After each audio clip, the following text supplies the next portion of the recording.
जब जगदम्बा माता हिमालय की पत्नी मेनका के गर्भ में प्रविष्ट होकर उनकी कोख से प्रकट हुई, पर्वतराज की पुत्री होने के कारण वह पार्वती कहलाई। जब पार्वती बड़ी होकर सयानी हुई तो उनके माता पिता को अच्छा वर तलाश करने की चिंता सताने लगी।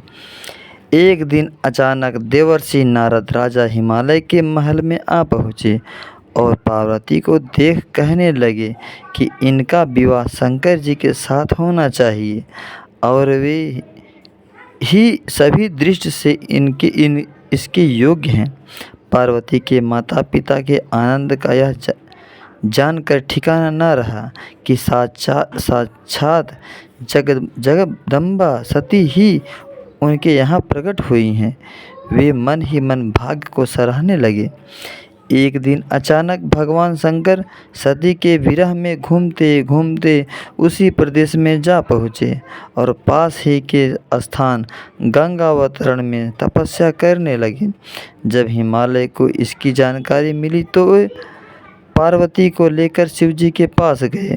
वहाँ राजा ने शिवजी से विनम्रतापूर्वक अपनी पुत्री को सेवा में ग्रहण करने की प्रार्थना की। शिवजी ने पहले तो आनाकानी की, किंतु पार्वती की भक्ति देखकर वे उनका आग्रह न टाल सके। शिवजी ने अनुमति मिलने के बाद तो पार्वती प्रतिदिन अपनी सखियों को साथ ले उनकी सेवा करने लगी। पार्वती माँ हमेशा इस बात का ध्यान रखती थी कि शिवजी को किसी प्रकार का कष्ट न हो। वे हमेशा उनके चरण धोकर चरणोदक ग्रहण करती और षोडशोपचार से पूजा करती। इसी तरह पार्वती को भगवान शंकर की सेवा करते दीर्घ समय व्यतीत हो गया, किंतु पार्वती जैसी सुंदर बाला से इस प्रकार एकांत में सेवा लेते रहने पर भी शंकर के मन में कभी विकार नहीं हुआ। वे सदा अपनी समाधि में ही निश्चल रहते। उधर देवताओं को तारक नाम का असुर बड़ा त्रास देने लगा। यह जानकर कि शिव के पुत्र से ही तारक की मृत्यु हो सकती है, सभी देवता शिव पार्वती का विवाह कराने की चेष्टा करने लगे। उन्होंने शिव को पार्वती के प्रति अनुरक्त करने के लिए कामदेव को उनके पास भेजा, किंतु पुष्पायुध का पुष्प बाण भी शंकर के मन को विक्षुब्ध न कर सका। उल्टा कामदेव उनकी क्रोधाग्नि से भस्म हो गए। इसके बाद शंकर भी वहाँ अधिक रहना अपनी तपस्या के लिए अंतर्या रूप समझ कैलाश की ओर चल दिए। पार्वती को शंकर की सेवा से वंचित होने का बड़ा दुख हुआ, किंतु उन्होंने निराश न होकर अब की बार तप द्वारा शंकर को संतुष्ट करने की मन में ठानी। उनकी माता ने उन्हें सुकुमार एवं तप की अयोग्य समझकर बहुत मना किया, इसलिए उनका उमा तप न करो नाम प्रसिद्ध हुआ, किंतु पार्वती पर इसका असर न हुआ। अपने संकल्प से तो वे तनिक भी विचलित नहीं हुई। वे भी घर से निकल उसी शिखर पर तपस्या करने लगी जहाँ शिवजी ने तपस्या किया था। तभी से लोग उस शिखर को गौरी शिखर कहने लगे। वहाँ उन्होंने पहले वर्ष फलाहार से जीवन व्यतीत किया। दूसरे वर्ष वे पेड़ वृक्षों के पत्ते खाकर रहने लगी और फिर से उन्होंने पर्ण का भी त्याग कर दिया और इसलिए वे अपर्णा कहलाई। इस प्रकार पार्वती ने 3000 वर्ष तक तपस्या की। उनकी कठोर तपस्या को देख ऋषि मुनि भी दंग रह गए। अंत में भगवान आशुतोष का आसन हिला। उन्होंने पार्वती की परीक्षा के लिए पहले सप्तऋषियों को भेजा और पीछे स्वयं वट वेश धारण कर पार्वती की परीक्षा के निमित्त प्रस्थान किया। जब उन्होंने सब प्रकार से जांच परख देख लिया कि पार्वती की उनमें अविचल निष्ठा है, तब तो वे अपने को अधिक देर तक न छिपा सके। वे तुरंत अपने असली रूप में पार्वती के सामने प्रकट हो गए और उन्होंने पाणिग्रह ग्रहण का वरदान देकर अंतर्ध्यान हो गए। पार्वती अपने तप को पूर्ण होते देख घर लौट आई और अपने माता पिता से सारा वृत्तांत कह सुनाया। अपनी दुलारी पुत्री की कठोर तपस्या को फलीभूत होता देखकर माता पिता के आनंद का ठिकाना नहीं रहा। उधर शंकर जी ने सप्तऋषियों को विवाह का प्रस्ताव लेकर हिमालय के पास भेजा और इस प्रकार विवाह की शुभ तिथि निश्चित हुई। सप्तऋषियों द्वारा विवाह की तिथि निश्चित कर दिए जाने के बाद भगवान शंकर जी ने नारद जी द्वारा सारे देवताओं को विवाह में सम्मिलित होने के लिए आदरपूर्वक निमंत्रित किया और अपने गणों को बारात की तैयारी करने का आदेश दिया। उनके इस आदेश से अत्यंत प्रसन्न होकर गणेश्वर, शंखकर्ण, केक राक्षस, विकृत, विशाख, विकृतानन, दुंदुभ, कपाल, कुंडक, काकपादोदर, मधुपिंग, प्रथम वीरभद्र आदि गणों के अध्यक्ष अपने अपने गणों को साथ लेकर चल पड़े। नंदी, क्षेत्रपाल, भैरव आदि गणराज भी कोटि कोटि गणों के साथ निकल पड़े। ये सभी 3 नेत्रों वाले थे। सबके मस्तक पर चंद्रमा और गले में नीले चिन्ह थे। सभी ने रुद्राक्ष के आभूषण पहन रखे थे। सभी के शरीर पर उत्तम भस्म पुती हुई थी। इन गणों के साथ शंकर जी के भूतों, प्रेतों, पिशाचों की सेना भी आकर सम्मिलित हो गई।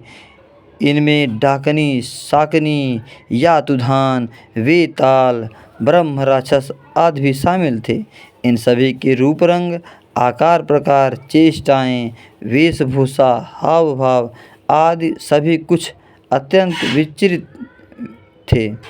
किसी के मुख ही नहीं था और किसी के तो बहुत से मुख थे। कोई बिना हाथ पैर के ही था तो कोई बहुत से हाथ पैरों वाला था। किसी के बहुत सी आँखें थी और किसी के पास एक भी आँख नहीं थी। किसी का मुख गधे की तरह, किसी का सियार की तरह, किसी का कुत्ते की तरह। उन सब ने अपने अंगों में ताज़ा खून लगा रखा था। कोई अत्यंत पवित्र और कोई अत्यंत विभत्स तथा अपवित्र गणवेश धारण किए हुए था। उनके आभूषण बड़े ही डरावने थे। उन्होंने हाथ में नर कपाल ले रखा था। वे सब के सब अपनी तरंग में मस्त होकर नाचते गाते और मौज उड़ाते हुए महादेव शंकर के चारों ओर एकत्रित हो गए। चंडी देवी बड़ी प्रसन्नता के साथ उत्सव मनाती हुई भगवान रुद्रदेव की बहन बनकर वहां आ पहुंची। उन्होंने सर्पों के आभूषण पहन रखे थे। वे प्रेत पर बैठकर अपने मस्तक पर सोने का कलश धारण की हुई थी। धीरे धीरे वहां सारे देवता भी एकत्रित हो गए। उस देवमंडली के बीच में भगवान श्री विष्णु गरुड़ पर विराजमान थे। पितामह ब्रह्मा जी भी उनके पास में मूर्तिमान वेदों, शास्त्रों, पुराणों, आगमों, सनकाद, महासिद्धों, प्रजापतियों, पुत्रों तथा कई परिजनों के साथ उपस्थित थे। देवराज इंद्र भी कई आभूषण पहन अपने ऐरावत गज पर बैठ वहां पहुँचे थे। सभी प्रमुख ऋषि भी वहां आ गए थे। तुरंबु, नारद, हा हु आदि श्रेष्ठ गंधर्व तथा किन्नर भी शिव जी की बारात की शोभा बढ़ाते हुए वहां पहुंच गए थे। इनके साथ ही सभी जगमाताएं, देवकन्याएं, देवियां तथा पवित्र देवांगनाएं वहां आ गई हुई थी। उन सभी के यहाँ मिलने के बाद भगवान शंकर जी अपने स्फटिक जैसे उज्ज्वल सुंदर वृषण पर सवार हुए। दूल्हे के वेश में शिवाजी की शोभा निराली छटक रही थी। इस दिव्य और विचित्र बारात के प्रस्थान के समय डमरुओं की डमडम, शंखों की गंभीर नाद, ऋषियों महर्षियों के मंत्रोच्चार, यक्षों, किन्नरों, गंधर्वों के सारस गायन, देवांगनाओं के मनमोहक नृत्य और मंगल गीतों से पूरा संसार गूंज रहा था। उधर हिमालय ने विवाह के लिए बड़ी धूमधाम से तैयारियां की हुई थी। शुभ लगन में शिवाजी की बारात हिमालय के द्वार पर आ गई। पहले तो शिवजी का विकट रूप तथा उनकी भूत प्रेतों की सेना को देखकर मैना बहुत डर गई और उन्हें अपनी कन्या का परिग्रहण पाणी कराने में आनाकानी करने लगी। पीछे से जब उन्होंने शंकर जी का करोड़ों कामदेवों को लजाने वाला 16 वर्ष की अवस्था का परम लावण्य रूप देखा तो वे देह गेह की सुधि भूल गई और शंकर पर अपनी कन्या के साथ ही साथ अपनी आत्मा को भी न्यौछावर कर दिया। हर गौरी का विवाह आनंद पूर्वक संपन्न हुआ। हिमाचल ने कन्यादान किया। विष्णु भगवान तथा अन्य देव और देव रमणियों ने नाना प्रकार के उपहार भेंट किए। ब्रह्मा जी ने वेदोक्त रीति से विवाह करवाया। सब लोग अमित और उल्लास से भरे हुए अपने अपने स्थानों को लौट गए। यह थी भगवान शंकर भगवान की और माता पार्वती का विवाह। और आप लोग को और कहानी सुनना हो भक्ति और अपना सनातन धर्म से तो प्लीज़ लाइक करें, कमेंट करें और शेयर करें। धन्यवाद।